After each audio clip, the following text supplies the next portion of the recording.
Мен азыр Бишкектеги акча алмаштыруучу жайлардын биринде турам. Дал ушул тар бөлмөдө болгон окуя эки адамдын тагдырын болуп көрбөгөндөй өзгөртүп жиберген. Алардын бири заматта эле 4 миллион сомун жогото алса, экинчиси жумуш издеп жүрүп абакка түшүп калган. Бул окуянын чоо жайын алдыда кенен айтып берем. Сиз Чекит медианы көрүп атасыз. Биз менен бирге болуңуз.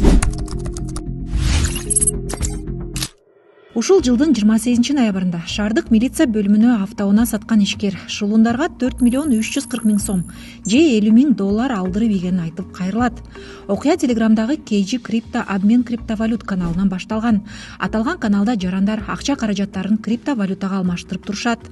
Мисалы, 1 USDT аттуу криптовалюта болжол менен 1 долларга барабар. Ишкер бул Telegram каналга USDT аттуу криптовалютасын долларга алмаштыруу керектигин айтып билдирүү калтырган.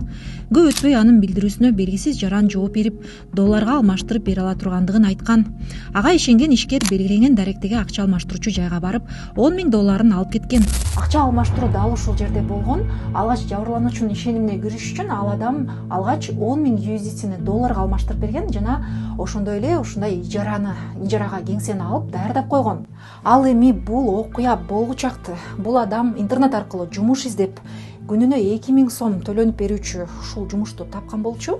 Ал эми жумуш берүүчү атайын криптовалютаны алмаштыра турган тиркеме жүктөлгөн телефонду ортомчулар аркылуу ушул адамга өткөрүп берген. Жумуш берүүчү бул иштерди чет өлкөдө туруп эле көзөмөлдөп билип турган. Ал эми жумуш тапкан кызматкер анын бардык тапшырмаларын кынтыксыз аткарып турган. Биринчи жолку акча алмаштырууга ишенип алган ишкер экинчи ирет дагы 50 миң USDT криптасын же болбосо 4 миллион 340 миң сомун долларга алмаштыруу керектигин айткан. Ал сунушка макул болгон адам аны кайра эле биринчи айтылган даректеги акча алмаштыруучу жайга чакырган.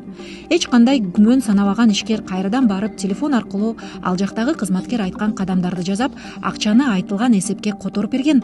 Дал ошол замат акча алмаштыруучу жайда иштеген жалданма кызматкердин да, ишкердин да алар менен иш алып барган чет өлкөлүк жаран менен байланышы үзүлгөн. Ошентип алданып калганын түшүнгөн ишкер күнүнө 2 миң сом алып жалданып иштеген адамдын үстүнөн арыз менен милицияга кайрылган. Милициянын ыкчам кызматкери тарабынан окуяга тиешеси бар деген негизде 42 жаштагы шектүү кармалып, тергөө абагына камалды.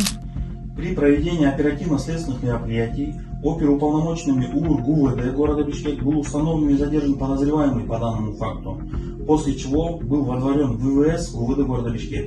Жабырлануучу бул окуя боюнча бизге комментарий берүүдөн баш тартты. Учурда тергөө иштери жүрүп жатат.